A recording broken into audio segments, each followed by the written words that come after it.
Hello friends, welcome to ACE UPSC. This is the short lecture video series in which we will be discussing Indian state of forest report 2023। ये एक बहुत छोटा video रहेगा जिसमें हम लोगों ने वेरी इंपॉर्टेंट डेटास, मतलब हम लोगों ने नहीं, ये PMF-IS का PDF है जिसको मैंने देखा था। मैं सोचा आप लोग के साथ शेयर कर देता हूँ, जिसमें सिर्फ 3 पेज में सारे इंपॉर्टेंट डेटा को बहुत सही तरीके से इन लोगों ने कंसिडरेट करके दे दिया है। तो चलिए स्टार्ट करते हैं। सबसे पहले हम देखेंगे Indian state of forest report 2023 के बारे में। ये publish by forest survey of India. ये बाइनियल है, मतलब एवरी 2 ईयर्स में। तो स्टार्टेड इन 1987 में।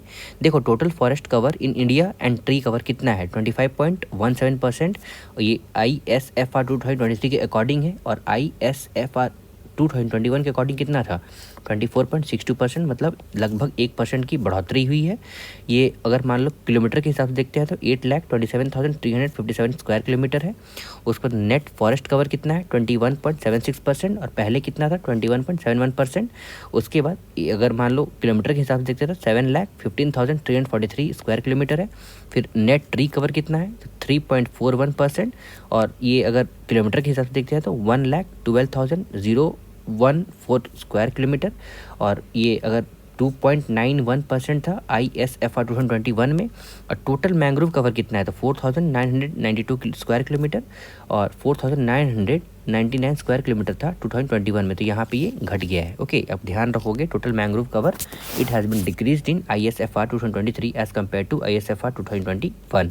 अब देखो top states with largest forest cover में सबसे पहले एरिया वाइज अगर देखते हैं तो मध्य प्रदेश आएगा रैंक 1, अरुणाचल प्रदेश रैंक 2, और महाराष्ट्र हमारा rank 3 as in area wise. तो एरिया वाइज में मध्य प्रदेश के पास कितना है, लगभग 85,724 स्क्वायर किलोमीटर, अरुणाचल प्रदेश में 67,083 स्क्वायर किलोमीटर, और मध्य प्रदेश में महाराष्ट्र में 65,383 स्क्वायर किलोमीटर। वहीं पे परसेंटेज वाइज अगर देखते हैं तो लक्षद्वीप है, फिर मिजोरम है, फिर अंडमान एंड निकोबार है। तो लगभग सारे ईस्टर्न वाले, नॉर्थ ईस्ट और एक ईस्ट वाले रीजन में तो 92% है लक्षद्वीप में परसेंटेज वाइज, मिजोरम में 88.03% है, और अंडमान निकोबार में 81.95% है। अब देखो top state with largest forest cover, तो एरिया वाइज में अगर देखा जाए तो मध्य प्रदेश में है, उसके बाद एरिया वाइज में एज इन अरुणाचल प्रदेश में है। यहाँ पे देखो एरिया वाइज में और लार्जेस्ट फॉरेस्ट कवर, ठीक है, ऑफ मतलब forest cover and tree cover, और यहाँ पे चेंज हो जाएगा थर्ड रैंक, दैट इज ये छत्तीसगढ़ आ जाएगा। यहाँ पे महाराष्ट्र था, ठीक है, आप यही ध्यान दोगे। लगभग सारा सेम है, लक्षद्वीप, मिजोरम, अंडमान निकोबार, मतलब परसेंटेज वाइज में भी वही है, लक्षद्वीप, मिजोरम, अंडमान निकोबार। बस यहाँ पे थर्ड में छत्तीसगढ़ आ जाएगा महाराष्ट्र की जगह, ठीक है। सबसे पहला है हमारा Madhya Pradesh 77,073 square kilometre, Arunachal Pradesh 65,882 square kilometre, उसके छत्तीसगढ़ 55,830 स्क्वायर किलोमीटर, और वहीं पे परसेंटेज वाइज लक्षद्वीप है 91.33%, उसके मिजोरम है 85.34%, और अंडमान एंड निकोबार आइलैंड है 81.62%।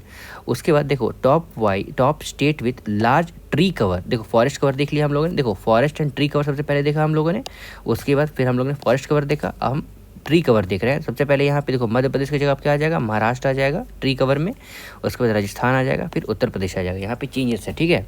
और भाई परसेंटेज वाइज में भी यहाँ पे चेंज हो जाएगा, चंडीगढ़ आ जाएंगे हमारे, उसके बाद दिल्ली आ जाएगा, फिर केरला आ जाएगा। तो देखो top state with large tree cover में सबसे पहले महाराष्ट्र है, तो 14,524 स्क्वायर किलोमीटर, उसके बाद राजस्थान है 10,841.12 स्क्वायर किलोमीटर, और उत्तर प्रदेश है 8,950.92 स्क्वायर किलोमीटर, और वहीं परसेंटेज वाइज में चंडीगढ़ आ जाएंगे 18.58%, फिर दिल्ली 11.87%, और केरला 7.48%।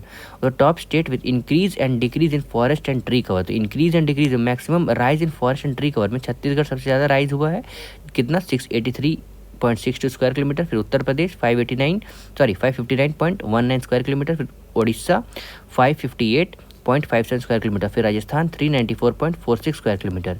उसके बाद मैक्सिमम डिक्रीज़ कहाँ हुआ है, तो मध्य प्रदेश में हुआ है 612.41 square kilometre, Karnataka 459.36 square kilometre, Lakshadweep 159.26 square kilometre, और नागालैंड 125.22 स्क्वायर किलोमीटर। अब चलो हम आगे देखते हैं mangrove cover. Total mangrove cover कितना है, 4,991.68 square kilometre, which accounts of 0.15% of the countries total geographical area, मतलब कंट्री का जितना भी जोग्राफिकल एरिया है उसमें से 0.15% क्या है, मैंग्रोव कवर है, और ये डिक्रीज हो गया है 7.43 स्क्वायर किलोमीटर में कंपेयर टू 2021, और it is present in 12 state UTs and 9 states and 3 UTs except for Gujarat and Andaman Nicobar. Mangrove cover has increase in other state, मतलब सिर्फ गुजरात और अंडमान निकोबार में घटा है, ठीक है। अब देखो एरिया वाइज अगर देखते हैं सबसे ज़्यादा वेस्ट बंगाल में है, फिर गुजरात है, फिर अंडमान निकोबार है, फिर आंध्र प्रदेश है, फिर महाराष्ट्र, उड़ीसा, तमिलनाडु, गोवा, कर्नाटका, केरला, दमन एंड दीव एंड पुडुचेरी। फिर परफॉर्मेंस ऑफ द स्टेट में अगर देखते हैं तो 19 स्टेट्स और UTs has more than 33% of geographical area under forest cover. तो 19 स्टेट वैसा है जिसके पास 33% से भी ज़्यादा जोग्राफिकल एरिया में फॉरेस्ट कवर है।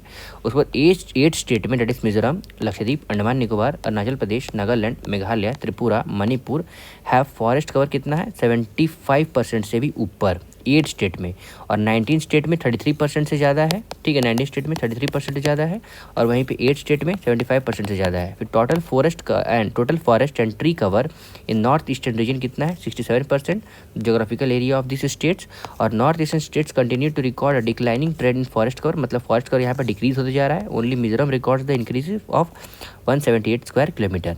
अब देखो disappearance of dense forest. Dense forest का वो पता होगा क्या होता है, तो सिंस 2021 ये कितना था 3913 स्क्वायर किलोमीटर, और ये 2003 में कितना था 24,651 डेंस फॉरेस्ट था।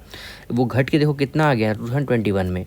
अब देखो more than 6.3% of its dense forest, मतलब उसके बाद इंडियन कार्बन स्टॉक में अगर देखते हैं तो India's carbon stock has reached 30.43 billion tonnes of CO2 equivalent, ठीक है। मतलब कितना हो गया लगभग 30.43 बिलियन टन्स ऑफ CO2 उसके अकॉर्डिंग, मतलब उसके इक्वल में। अब which indicates that as compared to base year 2005 India has already reach 2.29 billion tonne. तो इंडिया ने अभी फिलहाल पहले ही 2.29 लगभग उतना ही हुआ ना 29 lakh billion tonnes of additional carbon sink as against the target 2.5, मतलब 2.5 to 3 बिलियन टन्स बाई 2030 तक अचीव करना था, लेकिन 2.29 बिलियन ये अचीव कर चुका है, ठीक है। तो अभी आगे ही चल रहा है। अब देखो फॉरेस्ट एंड ट्री कवर में सबसे पहले फॉरेस्ट कवर देखते हैं तो ऑल लैंड्स मोर देन और equal to 1 hectare in area with tree canopy of more than equal to 10%, मतलब जितने भी लैंड हैं more than equal to 1 hectare, मतलब या तो 1 हेक्टर या उससे ज़्यादा ऑफ एरिया जिसमें ट्री कैनोपी, मतलब ट्री कवर कितना है 10%, उसी को फॉरेस्ट कवर बोलेंगे। फिर ओपन फॉरेस्ट किसको बोलेंगे, areas with canopy density 10 to 40%। Dense forest किसको बोलेंगे, जो कि यहाँ पे हम लोगों ने पढ़ा था वो घट गया है यहाँ पे over here, we have seen over here ना, dense forest has been disappeared actually. देखो कितना हो गया 2021 में 3013, और 2003 में कितना था 21 में 3913 हो गया, 2003 में कितना था 24,651। तो देखो डेंस फॉरेस्ट किससे कहते हैं, तो एरिया 40 to 70% होना चाहिए, और वेरी डेंस फॉरेस्ट अबव 70% होना चाहिए, ठीक है। उसके बाद ट्री कवर, तो area cover by tree but outside the forest cover, मतलब area covered by tree but outside the forest, मतलब फॉरेस्ट के बाहर वैसा एरिया जो ट्री से कवर्ड होता होगा। द रिकॉर्ड, मतलब it record trees patches smaller than 1 Hector because tree cover of more then 1 Hector is already recorded in the forest cover. मतलब 1 हेक्टर से, देखो हम लोगों ने पढ़ा था ना 1 हेक्टर या 1 हेक्टर से ज़्यादा जिसमें 10% फॉरेस्ट कवर होगा, मतलब 10% ट्री रहेगा या फिर उससे ज़्यादा रहेगा, तो उसको फॉरेस्ट कवर, मतलब उसको ओपन फॉरेस्ट बोल देंगे। तो वहीं पे भी कह रहा है 1 हेक्टर से नहीं होना चाहिए, मतलब ज़्यादा, बिकॉज देखो यहाँ पे स्मॉलर देन 1 हेक्टर होना चाहिए, क्योंकि 1 हेक्टर से ज़्यादा कर रहा तो वो तो फॉरेस्ट में आ जाएगा। लेकिन हमको क्या खोजना है, ट्री कवर। तो ट्री कवर वैसा एरिया है जो फॉरेस्ट के आउटसाइड हो और 1 हेक्टर से कम हो। तो फ्रेंड्स यही था हमारा छोटा सा वीडियो, PMF IAS का ये PDF था जिसको मैंने सारे इंपॉर्टेंट डेटा है ना उसको बता दिया है आपको। Hope you all like it, क्योंकि देखो प्रीलिम्स में ना आपको ये छोटा छोटा डेटा ही याद रखना पड़ेगा। ट्रेंड्स पूछ दिया या फिर कौन सा स्टेट के बारे में अगर इनकेस पूछ दिया तो यही सब जानना है, ठीक है। अब रीडिंग बिटवीन द लाइन मतलब उतना प्रीपोजिशन और कंपोजिशन थोड़ी ना पूछने वाला है आपको। तो जितना डेटा था वो मैंने यहाँ पे डिस्कस कर दिया है। आप 1 से 2 बार इसको देख लोगे एग्ज़ाम से, मतलब 1 घंटा 2 घंटा या फिर 1 दिन पहले, तो आपको डेफिनेटली याद रहेगा। So thanks. Okay. Best of luck for your examination.